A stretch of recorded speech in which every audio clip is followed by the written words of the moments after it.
Essa semana eu abri a internet e eu vi uma matéria lá, eu entrei num site de notícias, supostamente, né? E aí tinha lá, fulana abre álbum da sua viagem às Maldivas, né? Eu fiquei pensando, pô, isso é notícia, né? Que fulana foi para as Maldivas e abriu o álbum de fotos da viagem dela, né? Eu fiquei pensando, e como a mensagem que eu vou compartilhar com vocês hoje é o final da primeira viagem missionária do apóstolo Paulo, né? Esse nome ficou na minha cabeça, né? E eu resolvi dar esse nome para a nossa mensagem de hoje, né? Álbum de viagens. Porque se tem um álbum de viagens que eu gostaria de ver na minha vida, é das viagens missionárias de Paulo.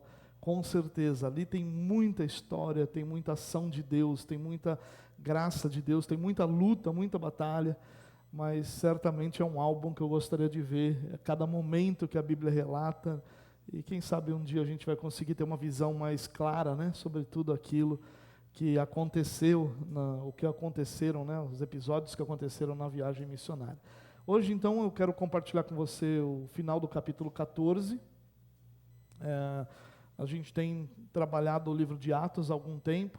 Nesse mês de outubro, é importante até dizer isso, nós vamos ter um parêntese na nossa série de mensagens sobre Atos, que nós vamos aproveitar o mês de outubro, que é um mês onde nós lembramos da Reforma Protestante, para que a gente possa apresentar uma série de mensagens sobre as doutrinas da graça, sobre o ponto fundamental da doutrina da salvação da Igreja Reformada. Então, participe conosco nesse mês de outubro, tenho certeza que vai edificar bastante sua vida e vai te ajudar bastante a entender como a teologia reformada entende, ou melhor ainda, né, como as escrituras resgatadas pela Reforma Protestante ensinam sobre a salvação.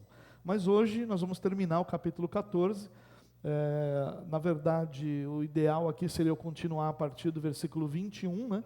Mas eu vou ler o versículo 19 e 20 só para a gente conectar o texto anterior com esse texto que nós vamos compartilhar hoje. Então, Atos capítulo 14, versículos 19 a 28, o texto diz assim, ó: Então alguns judeus chegaram de Antioquia e de Icônio e mudaram o ânimo das multidões, apedrejaram Paulo e o arrastaram para fora da cidade, pensando que estivesse morto.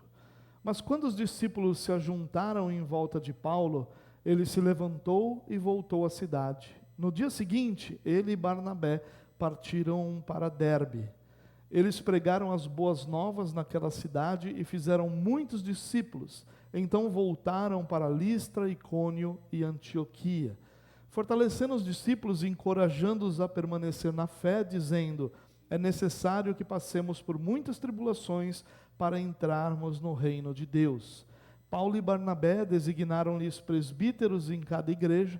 Tendo orado e jejuado, eles o encomendaram ao Senhor em quem haviam confiado. Passando pela Pisídia, chegaram a Panfilha, e tendo pregado a palavra em Perge, desceram a Atália. De Atália navegaram de volta a Antioquia, de onde tinham sido recomendados a graça de Deus para a missão que agora haviam completado. Chegando ali, reuniram a igreja e relataram tudo o que Deus tinha feito por meio deles e como abrira a porta da fé aos gentios, e ficaram ali muito tempo com os discípulos. Irmãos, quando a gente olha o final da primeira viagem missionária, a gente vai lembrar, né, o que a gente já viu no capítulo 13 e no capítulo 14 de Atos, como essa primeira viagem missionária começa com uma ação do Espírito Santo em direcionar a igreja para enviar, e com uma ação da igreja em enviar Barnabé e Paulo através de uma direção do Espírito Santo.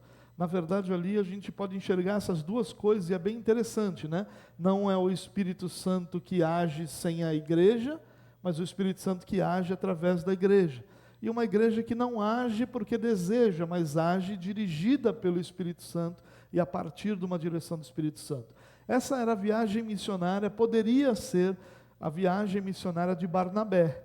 É Barnabé quem lidera o início dessa viagem missionária, até que, naturalmente, por uma própria direção de Deus e um próprio movimento de Deus, Paulo vai assumindo então a direção dessa viagem missionária. João Marcos os deixa, você deve lembrar disso, e aí Paulo e Barnabé então seguem essa viagem, e essa viagem é repleta de lutas, de batalhas, de dificuldades. No texto que nós estudamos na semana passada, que o Caio nos apresentou semana passada, nós vimos que por uma ação de Deus, Paulo e Barnabé são chamados de deuses, e por mais que eles tentassem impedir, o povo naquele momento os exalta como Deus. Mas no momento seguinte, olha que interessante isso. Um detalhe importante aqui. Eu peguei da mensagem do Caio da semana passada esse mapa, né? Bastante interessante. Então, direitos autorais do Caio aí, né? Mas só para você lembrar aí, vendo as setinhas, né? O que acontece nessa viagem missionária. E quando eles estão em Derbe, eles já estavam próximos ali, tanto a Tarso, quanto a voltar para Antioquia. Mas eles fazem o caminho voltando por todos os lugares onde eles tinham passado. Eles poderiam fazer uma viagem circular, mas eles vão até um ponto e voltam desse ponto. E tem muitas razões para isso, mas só para você entender que eles fazem a viagem, chegam a um ponto e retornam, passando novamente por todas aquelas cidades onde eles haviam passado inicialmente, até voltar a Antioquia, onde estava a igreja que os enviou. Então, a viagem missionária de Paulo e de Barnabé vai fazer esse percurso onde, por muitas vezes, lutas acontecem, batalhas acontecem, rejeições, expulsões, conversões, milagres, muita coisa acontece da parte de Deus. Mas olha que interessante, a gente olhando para o texto. O que acontece no versículo exatamente anterior a esse que nós lemos? Paulo e Barnabé estão tentando impedir a multidão de adorá-los como deuses. No versículo 19 diz: então, alguns judeus chegaram de Antioquia e de Icônio e mudaram o ânimo das multidões.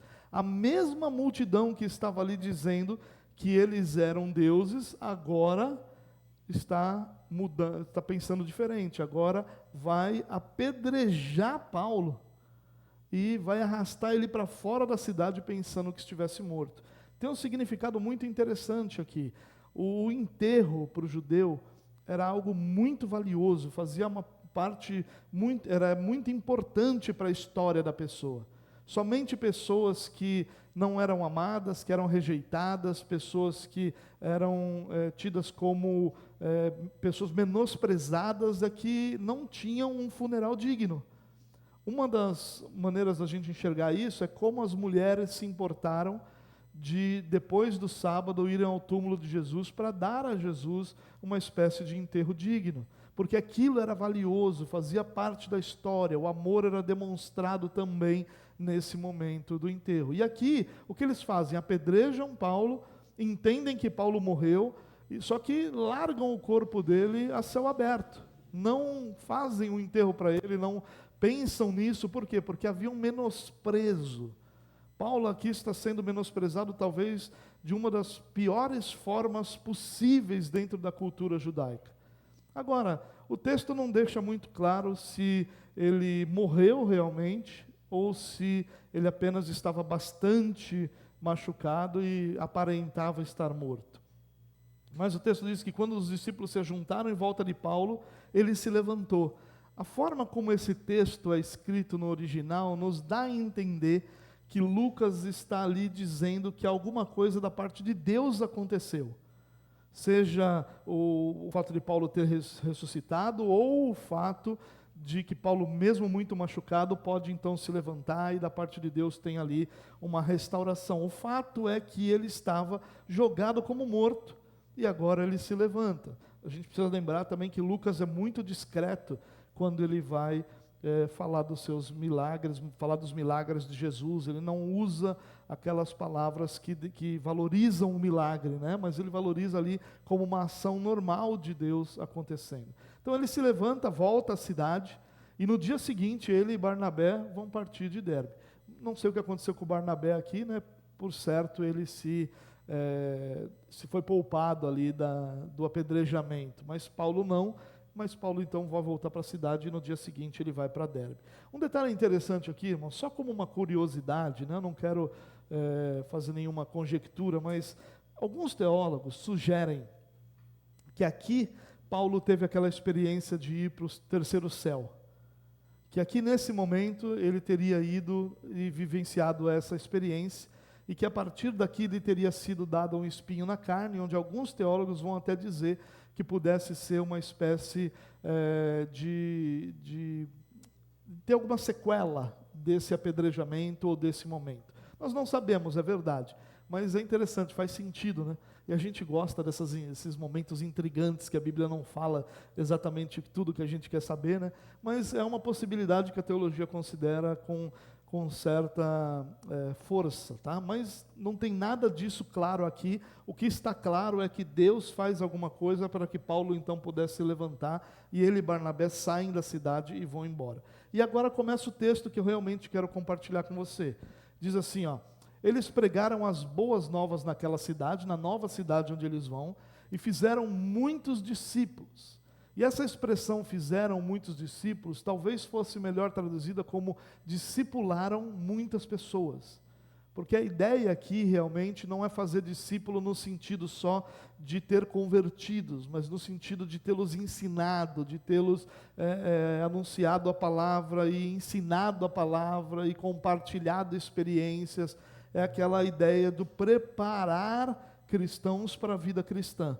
Não é só a ideia de que, bom, agora você é filho de Deus, maravilha, Jesus te salvou e está tudo bem. Não, é uma preparação para que a vida cristã fosse experimentada de uma forma plena. Então eles fazem muitos discípulos, eles saem do apedrejamento, vão para outra cidade, continuam a missão deles, continuam cuidando de pessoas, continuam discipulando os que são salvos, são trazidos à salvação, e então, quando isso acaba, eles fazem a viagem de retorno em Listra, Icônio e Antioquia.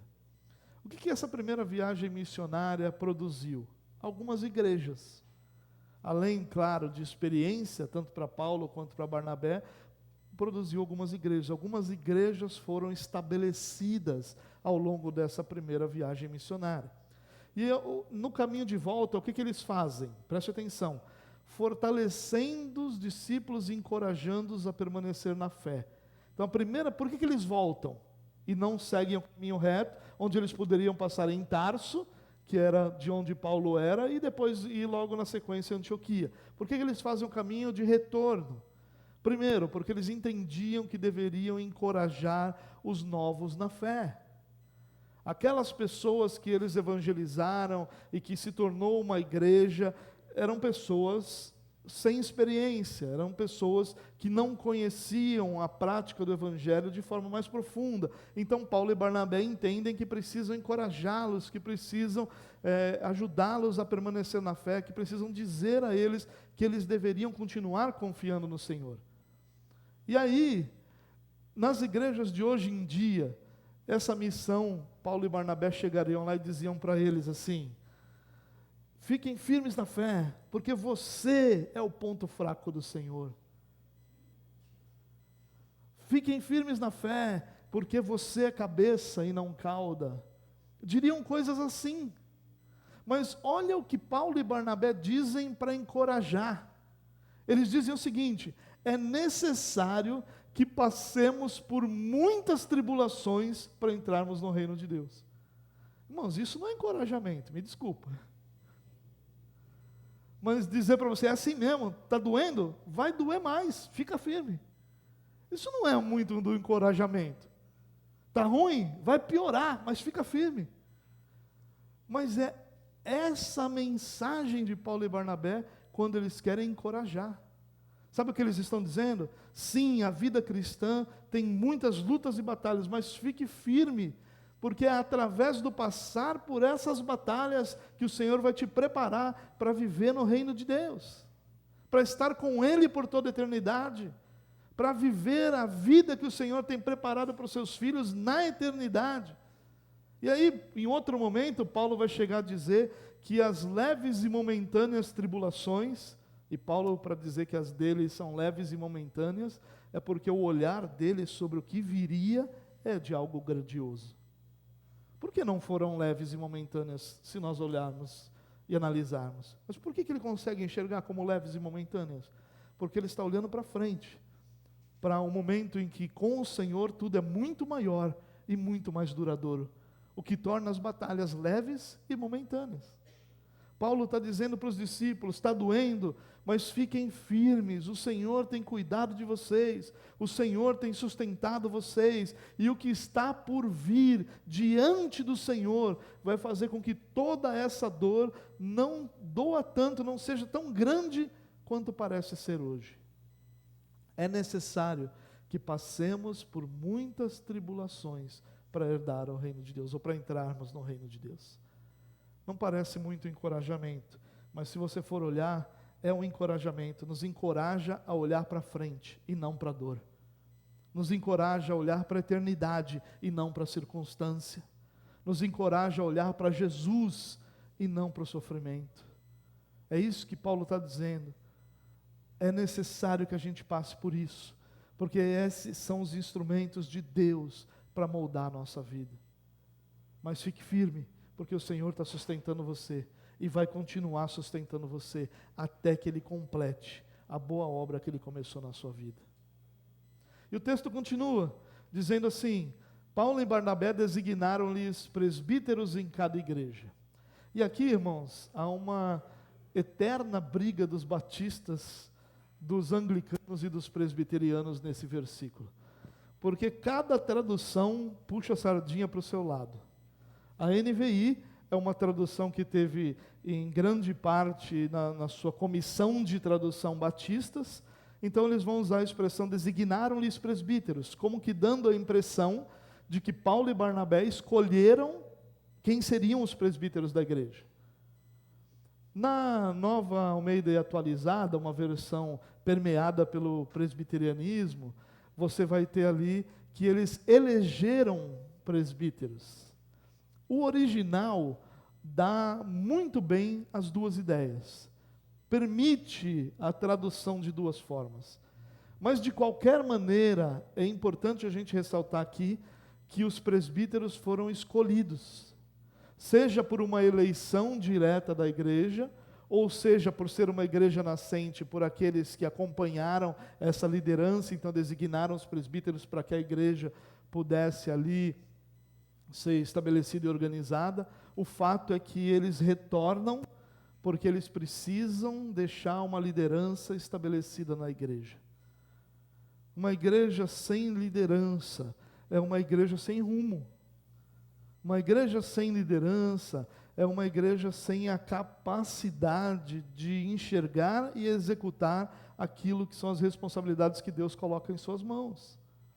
E eles vão então estabelecer presbíteros aqui. E a ideia aqui dos presbíteros são realmente liderança da igreja, são homens que vão coordenar e liderar a questão da igreja. E aí, tendo orado e jejuado, eles os encomendaram ao Senhor em quem haviam confiado. Então há uma espécie de cerimônia ali pública para que esses homens pudessem ser reconhecidos, ou melhor, recebidos pela igreja como a sua liderança. Então olha que interessante, eles retornam por esse caminho para encorajar os irmãos, para estabelecer liderança e para colocar a igreja diante do Senhor. Ali a igreja está estabelecida. E eles continuam. Passando pela Pisídia, chegaram a Panfilha, e tendo pregado a palavra em Perge, desceram a Atália, de Atália navegaram de volta a Antioquia, onde tinham sido recomendados a graça de Deus para a missão que agora haviam completado. Terminou a missão que eles receberam. Eles receberam uma missão da igreja de Antioquia, dirigida pelo Espírito, mas é a igreja que os ordena, é a igreja que os envia, é a igreja que os encomenda a graça de Deus, e eles cumprem a missão e agora estão de volta, depois de muitas lutas e de muitas batalhas. E olha que interessante, chegando ali, reuniram a igreja e relataram tudo o que Deus tinha feito por meio deles, e como abrira a porta à fé dos gentios. Olha que interessante, o relato não foi baseado em como é difícil a obra missionária. O relato foi baseado em como Deus faz coisas maravilhosas no meio das dificuldades. O relato não foi baseado, ou não foi focado na rejeição, no apedrejamento, no fato deles terem sido expulsos de uma cidade, mas focou no fato de Deus ter aberto a porta à fé dos gentios. Eles vão focar naquilo, eles vão enxergar e vão valorizar aquilo que Deus fez. Não que as outras coisas não tivessem importância, mas há uma compreensão clara para Paulo e para Barnabé, que de uma pessoa não regenerada, você não deve esperar outra coisa senão a rejeição. É o Espírito Santo que muda esse desejo, a rejeição. Eles vão lá, pregam a palavra conforme ordenado pelo Senhor, o Espírito Santo muda esses corações que recebem a palavra e se tornam filhos de Deus. Mas se o Espírito Santo não fizer isso, vai haver rejeição. Por isso que vão existir outras pessoas que vão ser missionários nesses lugares e continuar pregando, e continuar anunciando, e continuar levando as pessoas ao conhecimento da verdade, até que o Espírito Santo traga todos aqueles que pertencem ao Senhor. Olha que belo isso, irmãos. Não quer dizer que não doeu, não quer dizer que não foi ruim, não quer dizer que não deixou marcas, não é nada disso, não é ignorar a dificuldade, mas é enxergar que Deus mudou o quadro que deveria ser natural. Se Deus não tivesse feito nada, tudo o que eles teriam para dizer era: todos eles rejeitaram. Porque todo ser humano rejeita a palavra, a não ser que o Espírito Santo de Deus o mova em direção a crer nessa palavra. E o que eles estão dizendo aqui é: Deus agiu. Claro que eles devem ter contado também. Barnabé deve ter dito: vocês não sabem de nada. Ó, Paulo, o estado do garoto aí. Foi todo apedrejado. Largaram esse homem como morto lá. Se não fosse o Senhor, ele não estaria aqui hoje. É claro que eles devem ter contado isso. Mas o que Lucas está nos mostrando aqui é que o foco da reunião não foi isso. O foco da reunião foi: Deus fez coisas maravilhosas. Como nosso irmão Gilberto nos contou. Deus faz coisas maravilhosas. Por quê? Porque a palavra de Deus vence toda a resistência que há no coração do homem. Deus vence toda a resistência que há no coração do homem. E aí então os homens se abrem. E eles estavam felizes porque a fé que até então era exclusiva aos judeus e aos convertidos ao judaísmo, agora está aberta a todas as nações. Agora faz sentido quando Deus fala até os confins da terra. Agora, quando eles olham e dizem que eles vêm, lembram de Jesus falando que vocês vão ser minhas testemunhas na Judéia, em Samaria, e aí vai espalhando até os confins da terra, agora faz sentido. Porque Deus agora não tem mais um povo geográfico, mas agora Deus tem um povo espiritual, reunido de todos os povos, tribos, línguas e nações. E eles estão felizes porque Deus está promovendo salvação. Sabe qual é o resultado da primeira viagem missionária? Não são as histórias de sofrimento, são as histórias do que Deus fez. São as histórias de vidas transformadas. É a salvação que alcançou aqueles que até então não eram nem considerados para ouvir a mensagem da salvação. Agora eles estão salvos, e estão recebendo a salvação, e agora Deus abriu a porta para que a fé chegasse a outros lugares e a outras nações. Glória a Deus, que fez com que um povo até então completamente ignorado, agora receba a mensagem da salvação, e se arrependa, e se tornem filhos de Deus. Irmãos, eu queria compartilhar com vocês algumas lições que nós aprendemos aqui, algumas aplicações que eu quero fazer. Eu não quero apresentar algumas aplicações assim no sentido de esgotar o assunto. Tem muito mais que a gente poderia apresentar, mas eu quero trazer algumas aqui para a gente refletir, para a gente pensar um pouco, não só sobre esse texto que eu estou compartilhando, mas a gente vem falando do capítulo 13 e do 14 nos últimos meses, falando de toda a viagem missionária, de como Deus agiu ali e fez uma grande obra no meio de um povo até então ignorado. Primeira dessas lições que a gente aprende é que a gente não pode esquecer disso, irmãos. A igreja é tanto uma organização quanto um organismo. Nós temos que fugir dos extremismos. Há um grupo que pensa que tudo que a gente precisa na igreja é uma organização. Então, a partir do momento que a gente tem tudo organizadinho, está tudo certo. Outros pensam que não, a organização é humana, a igreja, essa parte humana da igreja que estraga tudo, a gente precisa ser só dirigido pelo Espírito. Então vamos ser todo mundo dirigido pelo Espírito. E aí esses dois extremos estão errados.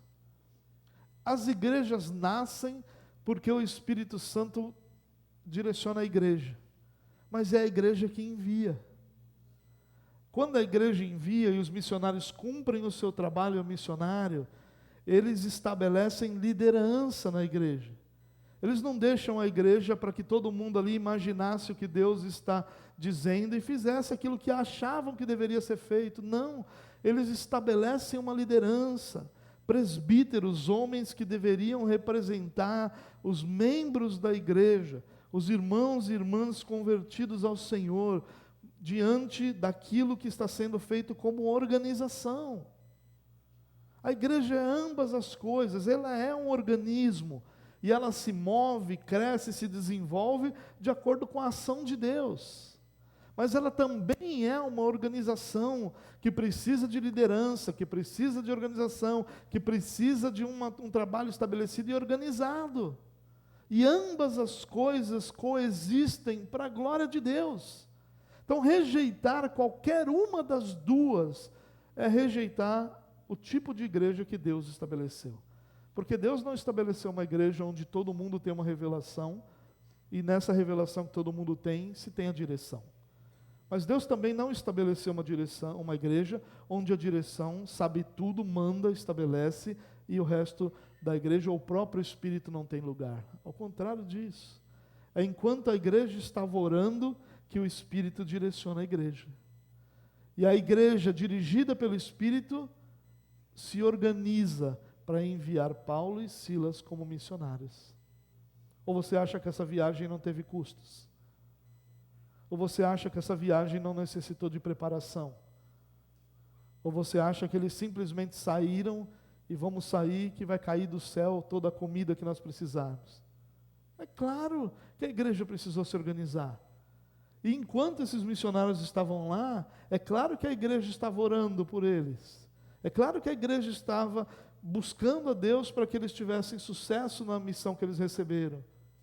As coisas trabalham conjuntamente, irmãos. E a gente não pode esquecer isso. Esse movimento que nós temos hoje, que é um movimento de pessoas que acham que a igreja é desnecessária. Esse é um movimento tolo, de pessoas que não querem se submeter. Porque todos nós nos submetemos a alguém. Todos nós. Como igreja, todos nós nos submetemos a alguém. A igreja tem seus organismos oficiais, a quais nós nos submetemos. Todo pastor presbiteriano se submete ao Supremo Concílio, à Constituição da Igreja Presbiteriana, ao presbitério do qual ele é membro. Toda a igreja, ela elege um conselho, para que esse conselho administre a igreja. E esse conselho presta contas ao presbitério, que analisa todas as decisões que o conselho toma. É claro que existe uma organização, mas é claro que essa organização toda, ela é imperfeita. É claro que é. Se a gente está no meio, como é que pode ser perfeito? Para que fosse perfeito, Deus tinha que estabelecer um conselho só de anjos, né? E mesmo assim, não sei se não corria o risco de um terço deles se rebelarem contra a igreja. Bom, enfim, a grande questão, irmãos, é que a igreja é ambas as coisas. É um organismo, e como o organismo, ela é como o nosso próprio corpo, que tem toda uma maneira de trabalhar e uma dependência plena do Senhor, mas ela é uma organização também, estabelecida, com critérios, com constituição, com o que quer que seja, que devem ser seguidos para que Deus seja glorificado.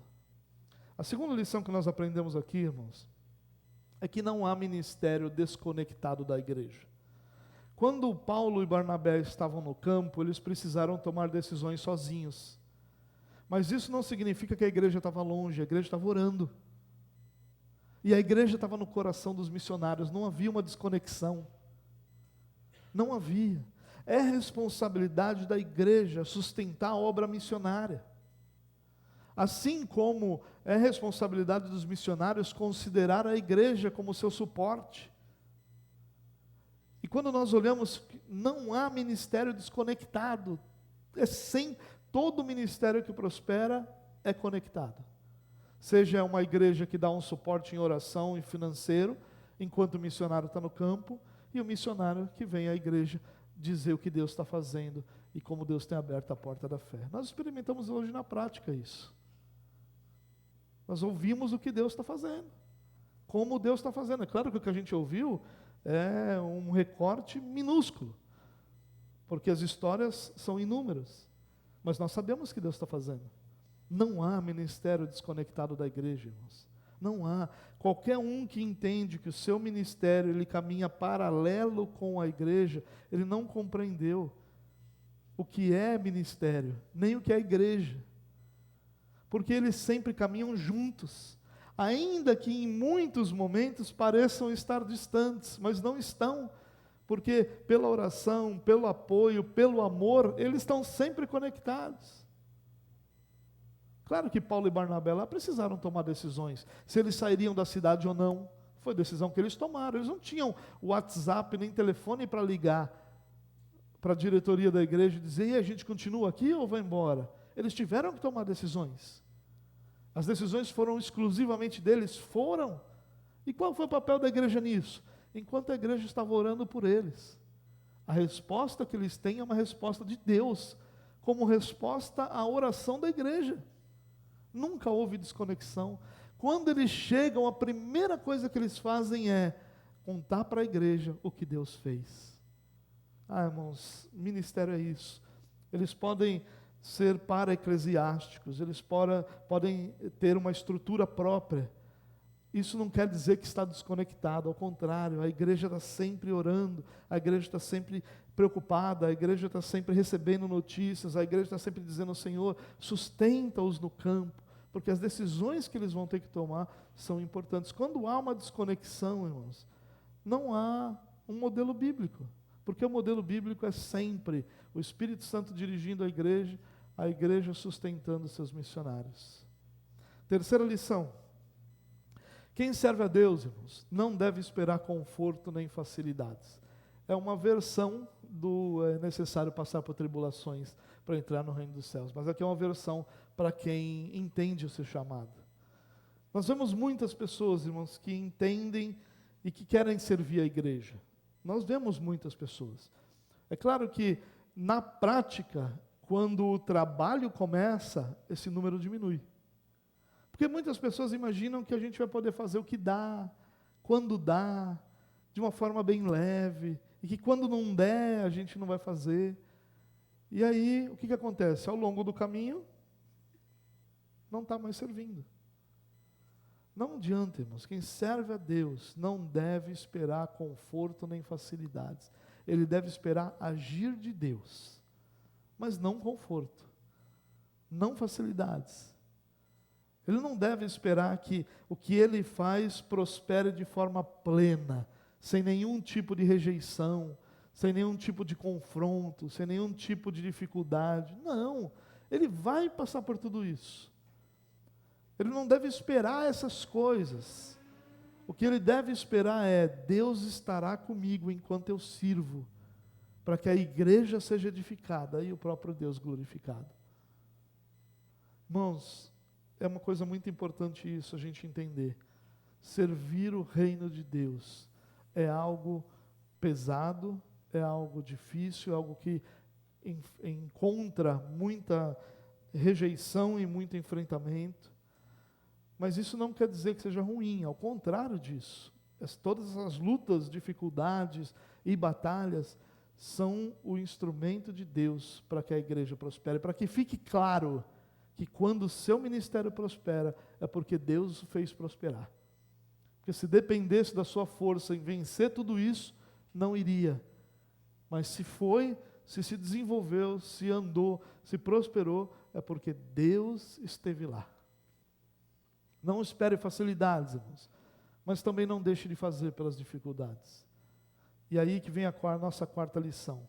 Somente a convicção do chamado e o amor à igreja podem se contrapor às lutas do ministério.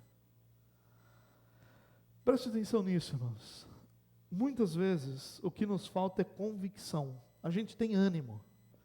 Talvez você já tenha, não sei se você já participou de uma conferência missionária, mas quase todas as conferências missionárias que eu participei, com raríssimas exceções, terminaram com um apelo missionário. E normalmente o apelo missionário se usa aquele texto de Isaías: a quem enviarei, quem há de ir por nós? E aí há um apelo: você que tem sentido o seu chamado missionário, vem aqui à frente que nós queremos orar. Há genuíno desejo em quem chama e genuína resposta de quem dá.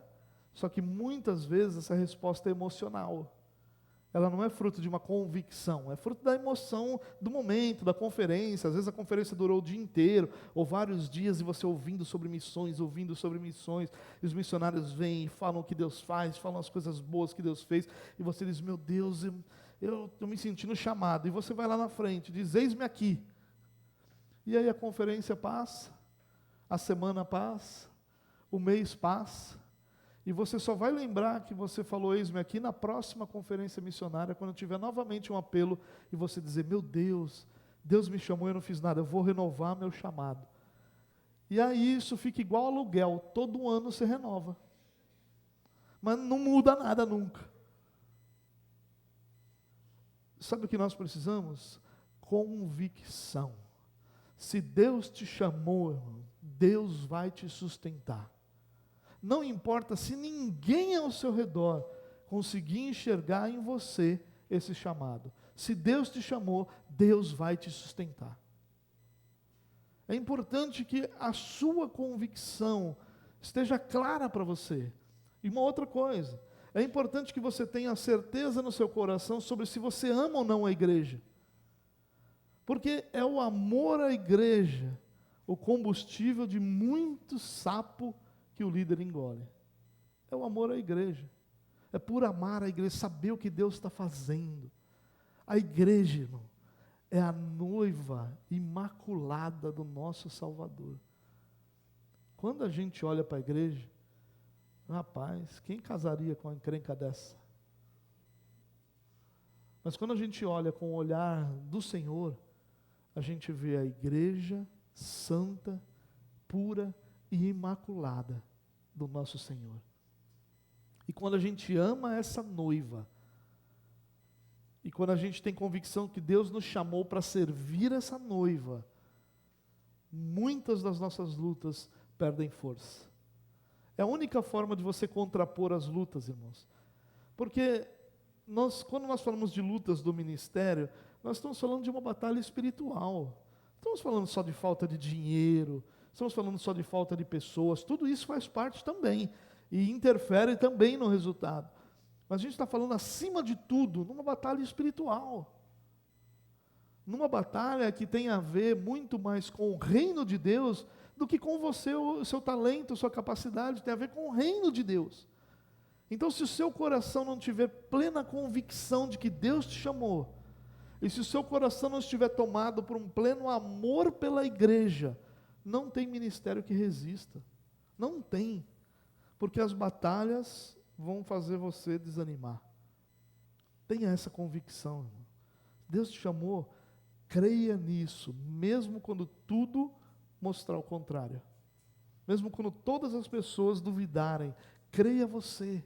É você que tem que crer, você que foi chamado. Por que você acha que eu que tenho que crer? Quem tem que crer é você. Deus chamou você. Eu tenho que crer o que Deus me chamou para fazer. E ame a igreja. A igreja é maravilhosa. A igreja é a noiva de Cristo. Tirando as pessoas, ela é fantástica. A única coisa que estraga a igreja são as pessoas. O resto é incrível. A gente brinca, mas é quase isso, né? Ame a igreja, irmão. Ame a igreja, porque a igreja não é aquilo que os nossos olhos enxergam. A igreja é aquilo que Deus está fazendo e que os nossos olhos não conseguem enxergar. Isso é a igreja. A igreja é Deus moldando cada coração, cada vida, cada família, cada história. É Deus usando cada um de nós para que outro seja restaurado, para que outro seja alcançado. É Deus usando uma ação sua que nem você valorizou, mas essa ação sua edificou alguém, fez com que alguém tivesse só seu ânimo renovado. Às vezes até como Jonas, a gente faz mal feito e com má vontade, e ainda assim Deus age, porque a igreja é isso, é Deus fazendo. A igreja não é o fruto do nosso trabalho, a igreja é fruto da ação do Espírito Santo, em cima, sobre o nosso trabalho. A igreja é fantástica, a igreja é maravilhosa. A igreja é a noiva. Você já viu noiva feia? Não tem. Por isso que existe o dia da noiva. Só que a igreja é uma noiva que precisa um pouquinho mais do que um dia. Então tem a era da noiva, que leva toda essa era para ela se arrumar e ficar bonita. Mas ela fica linda. Ela fica perfeita. Você já percebeu, irmão, que quando tem um casamento, o noivo só serve para duas coisas. Para ser perturbado, porque todo mundo fica, e aí, tá nervoso? Tá nervoso? Não vai chorar, hein? Todo mundo fica perturbando o noivo. E a outra coisa que ele serve é para a gente saber quando vai começar o casamento, que quando ele entra, a gente já sabe que vai começar o casamento. Não tem outra função o noivo. Ninguém liga para a roupa do noivo. A roupa do noivo é brinde da roupa da noiva. Ninguém está nem aí para a roupa do noivo. Tanto é isso que agora tem uns noivos groselha aí, usando umas roupas que só Jesus na causa. Agora, quando a noiva vai entrar, meu irmão, tu já viu alguém levantar para o noivo entrar? O noivo entra, está todo mundo no celular. Até daminha de honra é mais querida que o noivo no casamento. Agora, quando a noiva vai entrar, o piano começa a tocar, todo mundo fica quieto. Quando abre aquela porta, a igreja inteira se levanta e a noiva vai passando. E onde ela vai passando, gente vai chorando, né? As inimigas vão arrancando o aplique.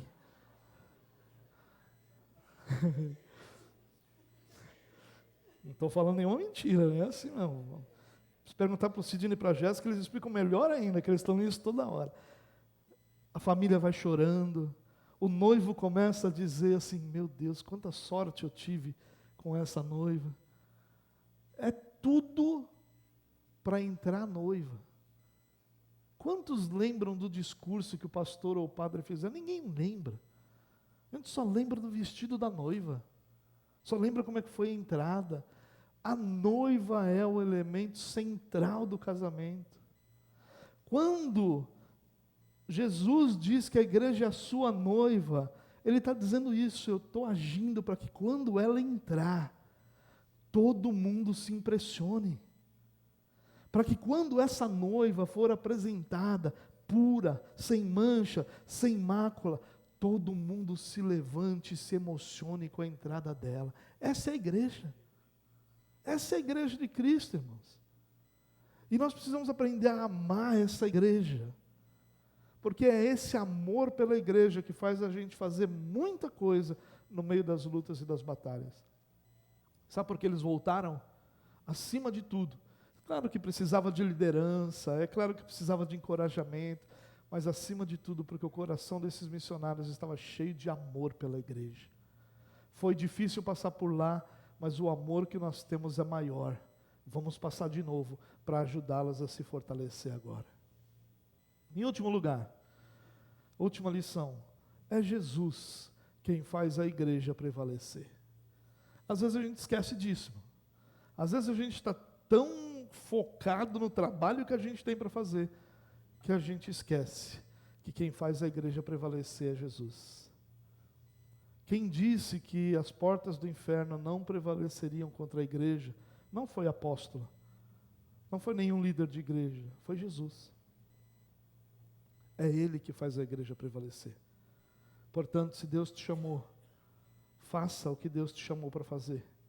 E Ele vai fazer a igreja que você está servindo prevalecer. Confie, irmão. Continue cumprindo o seu chamado. Continue sendo fiel naquilo que você recebeu. Continue abraçando, amando a igreja. Continue servindo a igreja. Continue convicto do teu chamado. E Deus vai fazer essa igreja prevalecer. No meio dessa viagem missionária que teve perrengue para todo lado, várias igrejas ficaram estabelecidas. Várias. A gente não sabe o tempo da duração dessa viagem. A maioria dos teólogos vão dizer que foi algo entre 3 e 4 anos que essa viagem missionária durou. E era muito comum Paulo ficar vários meses num lugar, né? Não era uma passagem rápida, eram meses mesmo. Em Corinto, por exemplo, uma das passagens dele, ele vai ficar 18 meses. Então, ainda que tenha sido 3 ou que tenha sido 4 anos, as igrejas ficaram estabelecidas, porque Jesus as fez prevalecer. Não foi porque Paulo era um bom pregador, não foi porque Barnabé era um homem piedoso, ainda que tudo isso contribuísse, ajudasse, mas a razão daquelas igrejas ficarem estabelecidas é porque Jesus as fez prevalecer. Jesus é que vence toda a limitação que há quando a igreja de Jesus está envolvida. E as igrejas estavam lá, e continuaram lá. E sabe Deus quantos missionários saíram dessas igrejas para evangelizar em outros lugares, quantas pessoas foram alcançadas por causa desse esforço missionário de Paulo e Barnabé. Sabe Deus se nós não temos, olhando lá para trás, alguma conexão com alguma dessas igrejas? Nós não sabemos. Se de repente um missionário saiu de lá que foi para outro lugar, e outro missionário que foi para outro lugar, e aqui estamos nós, a gente não sabe. Mas a gente sabe uma coisa: Deus fez a igreja prevalecer. Porque Deus sempre faz a igreja prevalecer. Portanto, meu irmão, segue em frente, confiando, apesar das lutas, das batalhas, continue servindo a Deus, continue cumprindo o teu chamado, continue amando a igreja, porque o resultado disso tudo é uma noiva linda sendo apresentada ao seu noivo, para o casamento do século. Esse sim vai valer abrir o álbum de viagem, ou o álbum de fotos. Esse sim é um álbum que todos nós, aliás, não vamos ver álbum, nós vamos ver o casamento. Nós estaremos nesse casamento. Nós estaremos para sempre com o Senhor, porque o Senhor é quem faz a igreja prevalecer. Vamos orar? Pai, nós te louvamos pelo privilégio, Deus, de sermos sustentados pelo Senhor. A nossa oração, Deus, é que o Senhor nos ajude a ter a cada dia mais firme em nosso coração o chamado que o Senhor nos deu para servir a Tua igreja. O chamado que o Senhor nos deu para proclamar o Teu Evangelho. Não um chamado específico para fazer uma ou outra tarefa na igreja, mas o chamado mais amplo de pregarmos o Evangelho, de fazermos discípulos, de anunciarmos a Tua salvação àqueles que ainda não Te conhecem. Que o Senhor nos use, que o Senhor nos dê amor por Tua igreja, para que nós possamos olhar para a igreja e enxergar minimamente como o Senhor enxerga, não com todas as lutas, mazelas e falhas, mas como a noiva bela. Quando aquela porta se abrir e a noiva entrar, vai ser a noiva mais bela de toda a história. É esse o olhar que nós queremos ter sobre a Tua igreja, para que Teu nome seja glorificado em nossas vidas, e nós possamos cumprir o chamado que o Senhor tão graciosamente nos deu. Honra Teu nome em nossas vidas, nos dando capacidade de cumprir o chamado, em nome de Jesus, Deus. Amém, amém.